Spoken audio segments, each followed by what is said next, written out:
Welcome to the Reverse Engineering 101 tutorial. This is the very first of a series of tutorial which I plan to make on reverse engineering.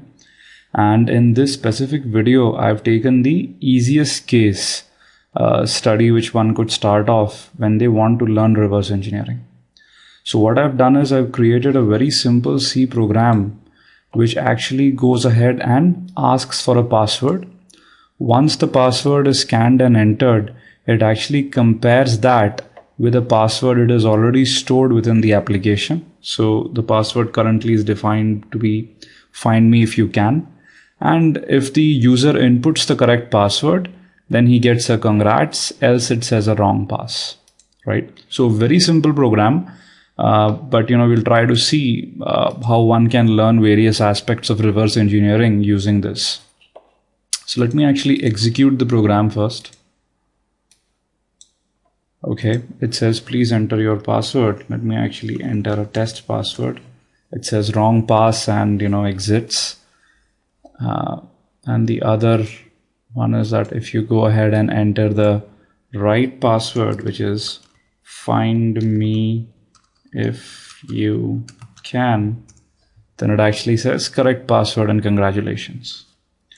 So the very first thing a reverser needs to understand is that there are many interesting things one can find in the binary file which is created.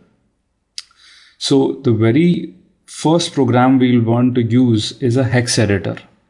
So let me actually bring up my hex editor. I'm using the Hex Workshop program, and there is a demo version available, and there's also a link which I've placed along with this article from where you can download that. Let me now go ahead and open the binary for the program we just created, which is HexPass, right? Okay. So as soon as the hex editor opens up the binary, it goes ahead and gives us a hex dump of the entire program. So on the left hand side, we have the various offsets into the program executory file, and here in the middle we go ahead and have the hex values of the individual bytes, and on the right hand side we have the ASCII dump of those hex values. So as one can imagine, the very first 2 bytes is actually MZ, which is typical in any exe file.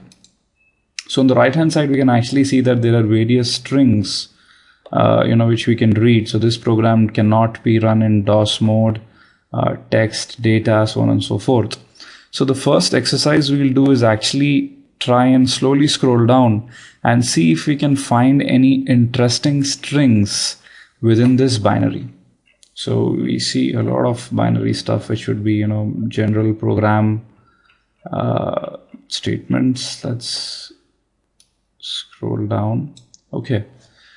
As we scroll down, we see something interesting here. Please enter your password, which is what is actually displayed when the program starts. Then we have a %s, which seems to be representative of the scanf.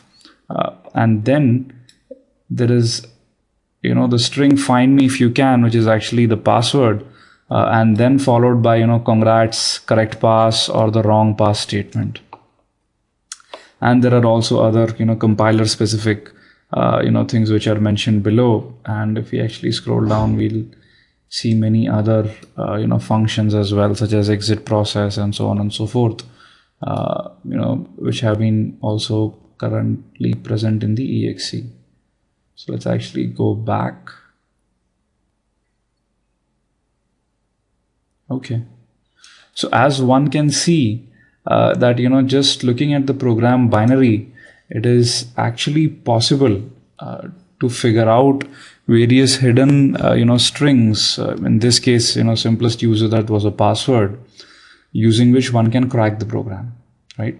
So it's a very simple example. What I wanted to illustrate is that one needs to get familiar with a hex editor, using which he can open up a program binary, look at the hex dump, because that is going to be representative of the assembly codes which finally help running the program, and also understand that various strings which programmers actually use are also stored as is, and can be deciphered or reverse engineered.